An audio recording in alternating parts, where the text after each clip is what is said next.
क्या नाम है आपके सर जी? रजत। रजत भाई. അടുത്ത ദിവസം രാവിലെ രജത് ഭായിയുടെ വണ്ടിയിൽ റോത്താങ് പാസ് കാണാൻ വേണ്ടി ഞങ്ങൾ പുറപ്പെട്ടു. മണാലിൽ നിന്നും ഏകദേശം 51 കിലോമീറ്റർ ദൂരമാണ് റോത്താങ് പാസിലേക്കുള്ളത്.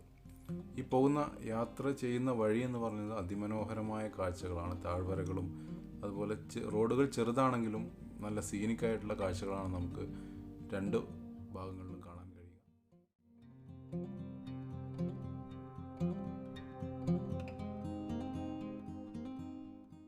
രജത് ഭായ് ഒരു ആൾട്ടോ കാർ കൊണ്ടാണ് വന്നിരുന്നത്. എന്നാലും ആ ചെറിയ വഴിയിലൂടെ വളരെ വേഗത്തിലാണ് അദ്ദേഹം പോയിക്കൊണ്ടിരുന്നത്. അദ്ദേഹത്തിൻ്റെ ഒരു മിടുക്ക് കൊണ്ടാണ് ഞങ്ങൾ പോയി കൃത്യസമയത്ത് ഞങ്ങൾക്ക് തിരിച്ചു വരാനും കഴിഞ്ഞതെന്ന് പറയാതിരിക്കാൻ പറ്റില്ല.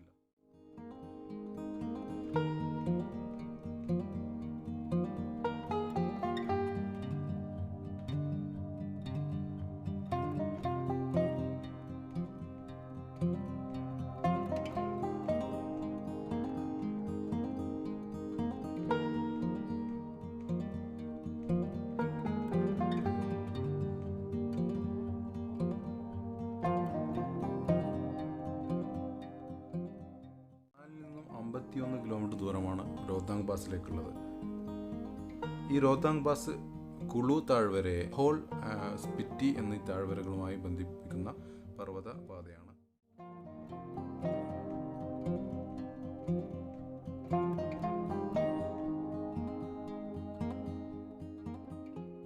സമുദ്രനിരപ്പിൽ നിന്നും 3980 മീറ്റർ ഉയരത്തിലാണ് റോത്താങ് പാസ് സ്ഥിതി ചെയ്യുന്നത്. മിക്ക സമയങ്ങളിലും നമുക്ക് സ്നോ കാണാൻ കഴിയുമെന്നുള്ളത് ഒരു പ്രത്യേകതയാണ്.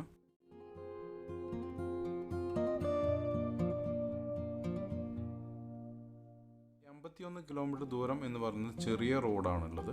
അതുകൊണ്ട് തന്നെ നമുക്ക് കൃത്യമായി അതിൻ്റെ ട്രാഫിക്കും കാര്യങ്ങളും ഉള്ള സമയത്ത് പോവുകയാണെങ്കിൽ മാക്സിമം ഒരു 3 മണിക്കൂറൊക്കെ സമയമെടുക്കുമെന്നാണ് പറഞ്ഞിരുന്നത്. അതുകൊണ്ട് നമ്മൾ രാവിലെ 6 മണിക്ക് തന്നെ ഹോട്ടലിൽ നിന്നും ബ്രേക്ക്ഫാസ്റ്റ് പോലും കഴിക്കാതെ ഇറങ്ങി.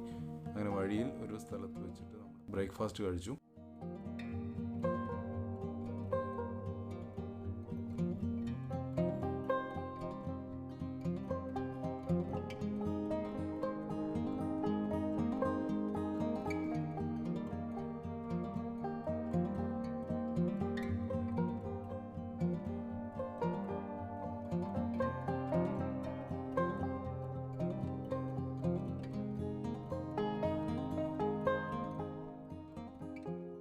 ദൂരം വണ്ടി പോയി കഴിയുമ്പോൾ പിന്നീട് നമ്മൾ കാണുന്ന കാഴ്ചകൾ മഞ്ഞു മൂടിയ മലനിരകളുടെ കാഴ്ചകളാണ്. അതുപോലെ മനോഹരമായ താഴ്വരകളിലൂടെ ഒഴുകുന്ന വെള്ളച്ചാട്ടങ്ങളും ഒക്കെയായി ഭയങ്കരമായിട്ടുള്ളൊരു എക്സ്പീരിയൻസ് തന്നെയായിരുന്നു അത്. ചില സ്ഥലങ്ങളിൽ ഈ റോഡ് വളരെ അതിദയനീയമായിട്ടുള്ള അവസ്ഥയിലാണുള്ളത്. അതിലൂടെ ഈ ചെറിയ വണ്ടിയുമായി രജത് ഭായ് വളരെ വേഗത്തിൽ മുന്നോട്ട് പോയിക്കൊണ്ടിരുന്നു.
അമൃത്സറിൽ നിന്ന് തുടങ്ങി ലേ വരെ പോകുന്ന, മണാലി വഴി ലേ വരെ പോകുന്ന നാഷണൽ ഹൈവേ നമ്പർ 3 ഭാഗമാണ് ഈ റൂട്ട്. ഒരു നാഷണൽ ഹൈവേ സിസ്റ്റത്തിൻ്റെ ഭാഗമാണെങ്കിൽ കൂടെ പ്രതികൂലമായ കാലാവസ്ഥ കൊണ്ട് പൊട്ടിപ്പൊളിഞ്ഞ റോഡുകളും നമ്മൾ ചില സ്ഥലങ്ങളിൽ കാണാനിടയായി.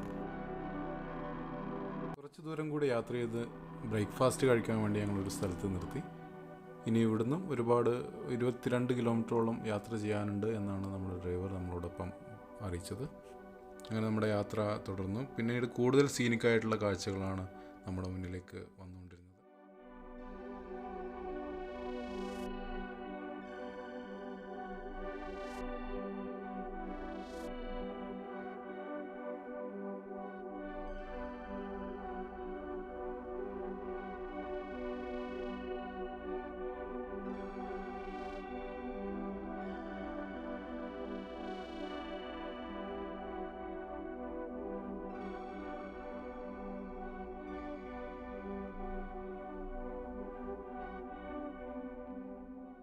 നമ്മുടെ രജത് ഭായിയുടെ ഡ്രൈവിംഗ് സ്കിൽ ശരിയായി ബോധ്യപ്പെട്ട ഒരു സമയമായിരുന്നു ഇത്.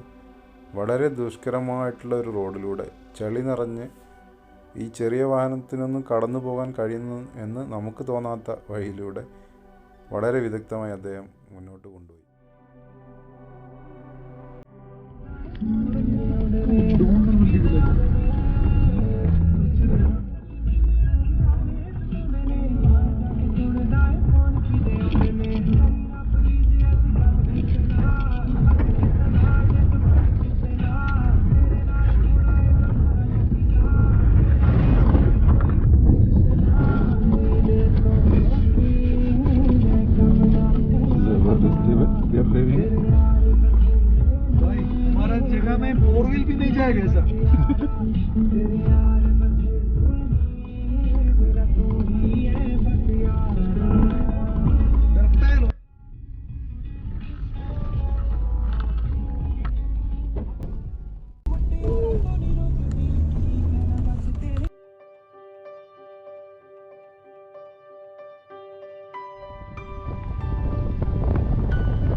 ഈ റോഡും ഇതിലൂടെയുള്ള യാത്രയുമൊക്കെ പറഞ്ഞറിയിക്കാൻ പറ്റാത്ത ഒരു അനുഭവം തന്നെയാണ്.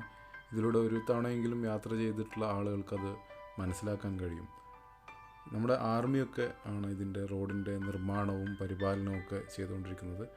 എല്ലാ വർഷവും എല്ലാ സീസണിലും അവർക്ക് ഇതിൻ്റെ വേണ്ടി വർക്ക് ചെയ്യേണ്ടതായി വരുന്നുണ്ട്. കാരണം പ്രതികൂലമായ കാലാവസ്ഥ കൊണ്ട് റോഡ് പലയിടങ്ങളിലും ഈ കാണുന്നത് പോലെ പൊട്ടിപ്പൊളിഞ്ഞ രീതിയിലാവുകയും പിന്നീട് അത് നിർമ്മിക്കും, വീണ്ടും അത് പൊട്ടിപ്പൊളിഞ്ഞ് പഴയ അവസ്ഥയിലേക്ക് മാറുകയൊക്കെ ചെയ്യുന്നു.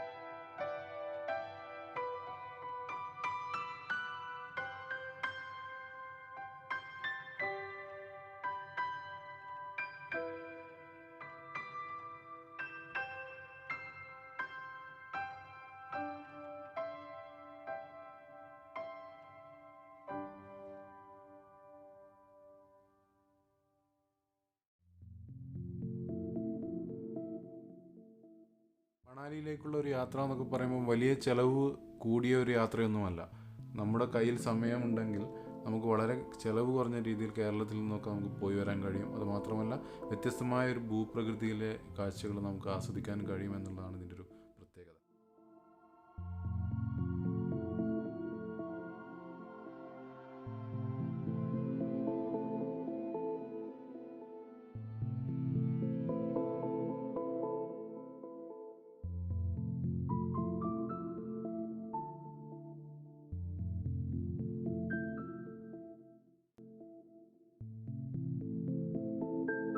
അങ്ങനെ ദീർഘമായ യാത്രയ്ക്ക് ശേഷം നമ്മൾ രോഹ്താങ് പാസിൻ്റെ മണ്ണിലേക്ക് ഇറങ്ങി.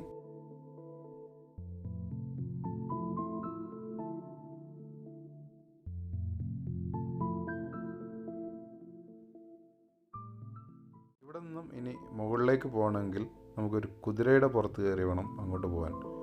അതിനുവേണ്ടി നമ്മൾ 750 രൂപ ഓരോരുത്തർക്കും ചാർജ് കൊടുത്ത് 2 കുതിരകളെ ഏർപ്പാടാക്കി.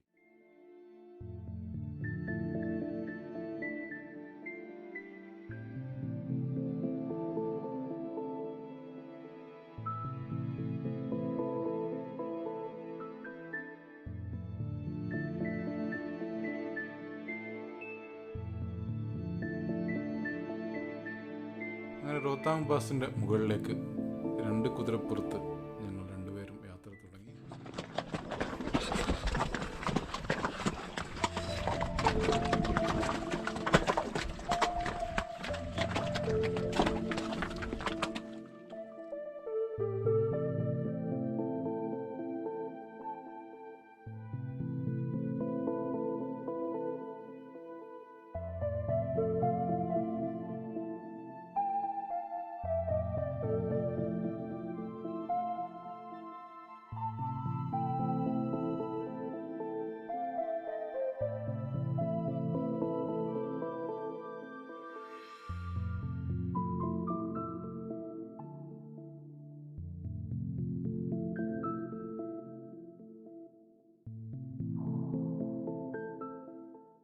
റോത്താങ് പാസിൻ്റെ താഴ്വാരത്തിൽ നമ്മളെത്തി. ഇനി ഇവിടുന്ന് അങ്ങോട്ട് നടന്നു വേണം പോകാൻ.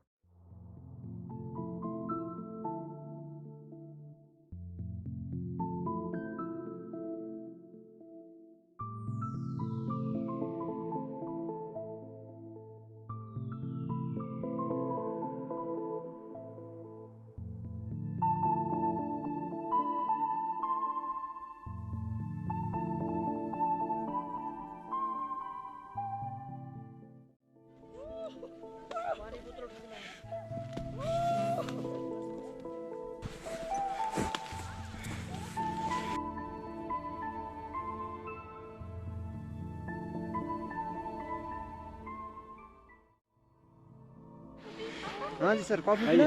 कितना? कॉफी गिरा कॉफ़ी पिएगा?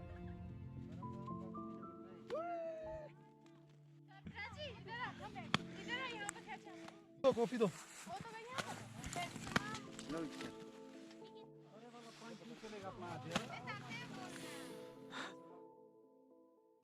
पैसा क्या हो जाएगा? अच्छा है. उसका और उसका मिलाना सर. तब देखना. വിമാനത്തിൽ വന്നൊരു ചൂട് കോഫി. Coffee coffee coffee. अभी मस्त हो गया. हिमालयन कॉफी क्या बात है.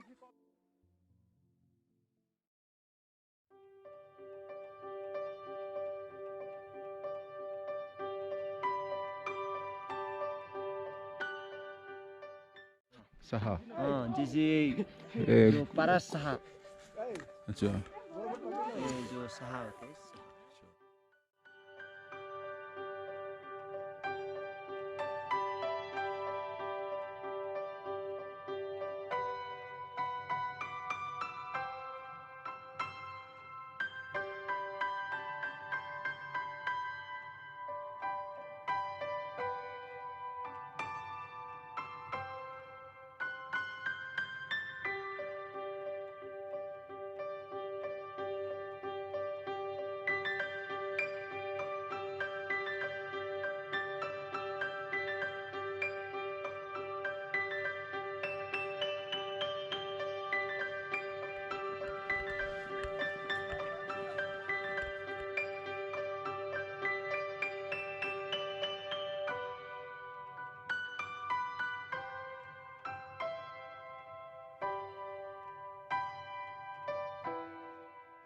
റോത്താങ് പാസിൻ്റെ കാഴ്ചകൾ കുറച്ച് സമയം ചെലവിട്ടതിന് ശേഷം ഞങ്ങൾ തിരിച്ച് മണാലിയിലേക്കുള്ള യാത്രക്ക് ഒരുങ്ങി.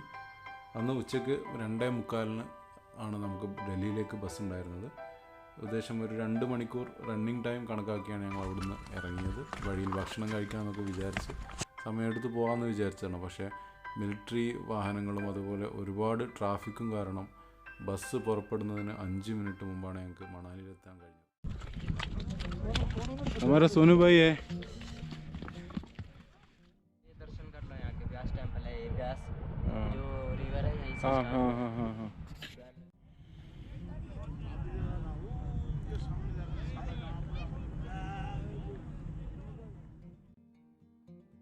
ബിയാസ് നദിയുടെ ഉത്ഭവസ്ഥാനം റോഹ്താങ് പാസിൻ്റെ ഏതോ അടിത്തട്ടുകളിൽ നിന്നാണെന്ന് പറയപ്പെടുന്നുണ്ട്.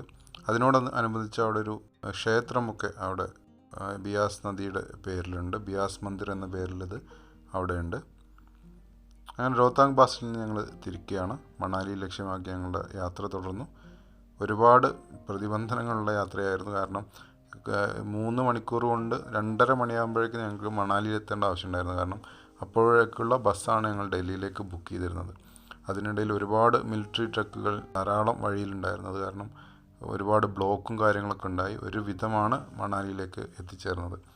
അങ്ങനെ മണാലി യാത്ര ഇവിടെ തീരുകയാണ്. ഇനി ഡൽഹിയിലേക്ക് എത്തിയിട്ടുള്ള കുറച്ച് കാഴ്ചകളുമായിട്ട് അടുത്ത എപ്പിസോഡിൽ വീണ്ടും കാണാം. അതുവരേക്കും എല്ലാവർക്കും നന്ദി, നമസ്കാരം.